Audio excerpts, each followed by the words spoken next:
I personally love the SpongeBob movie from 2004, and in my opinion it is the absolute best SpongeBob movie ever made. The main message of staying true to yourself and not losing that fun, silly, childlike wonder as you grow up is just so heartwarming and relatable. It's a theme that really resonates with a lot of people. Yes, we've had other SpongeBob movies come out since then, like the more recent ones in 2015 and 2020. But in my mind, none of them even come close to matching the sheer awesomeness and pure entertainment value of this 2004 classic. Everything about it is just so well done. The bright, colorful animation that perfectly captures the look of the show, the hilarious and clever plot that takes SpongeBob and Patrick on this epic quest, the super catchy and memorable soundtrack, the emotional moments that tug at your heartstrings, and of course, the endless stream of funny, goofy, over-the-top humor that will have you laughing out loud. I think one of the absolute highlights for me is the ending and that killer guitar solo from SpongeBob.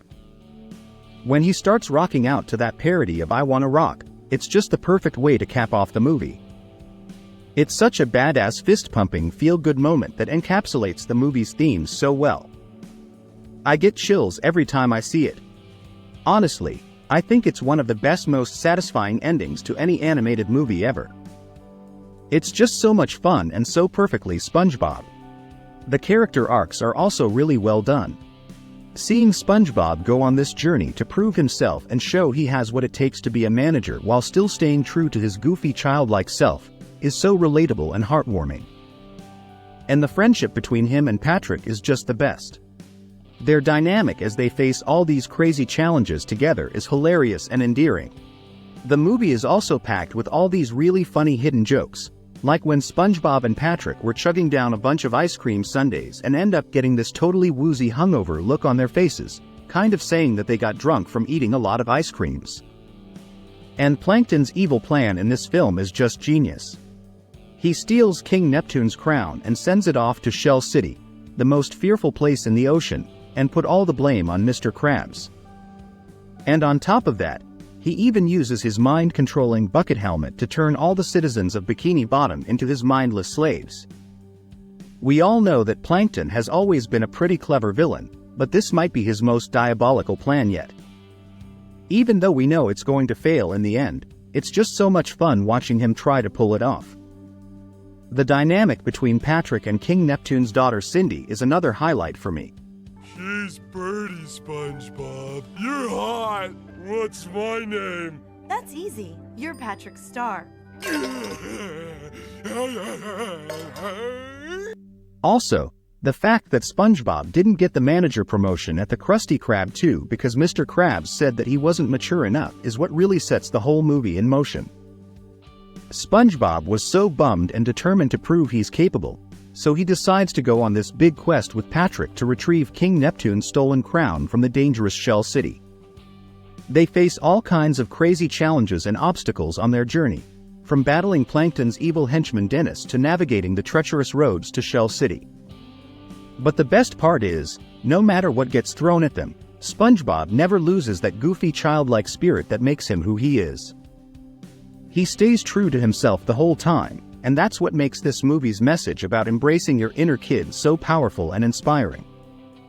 SpongeBob didn't have to change or grow up to prove he's worthy. He just has to be himself.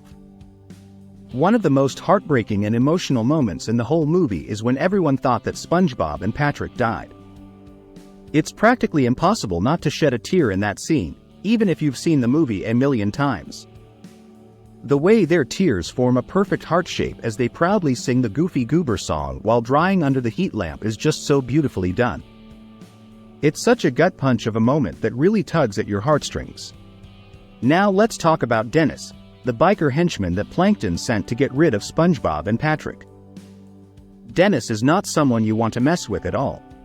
There's this one crazy scene where he literally rips off the mouths of these two characters who were laughing at SpongeBob and Patrick earlier. The two characters try to do the same thing to Dennis, but he's just too tough and ends up ripping their mouths off instead. It's such a wild, over-the-top moment that shows just how dangerous this guy is. He also has this other badass moment where he knocks out the leader of the boat bar with just one punch, after SpongeBob and Patrick retrieve their stolen car from there. And he even survives getting stepped on by the huge boots of the Cyclops monster. Sure, he eventually meets his end hitting his face on a boat, but he was a very good villain because he added a real sense of threat and danger to SpongeBob and Patrick's quest. Personally, I have absolutely nothing to complain about when it comes to this SpongeBob movie. I think it's just so ahead of its time and will always be my favorite SpongeBob movie. Everything about it is just amazing. The bright, colorful animation, the hilarious and heartfelt voice acting, the crazy plot twists and surprises, the emotional moments that tug at your heartstrings, and of course, all the gut-busting funny moments and gags. It's just a total blast from start to finish.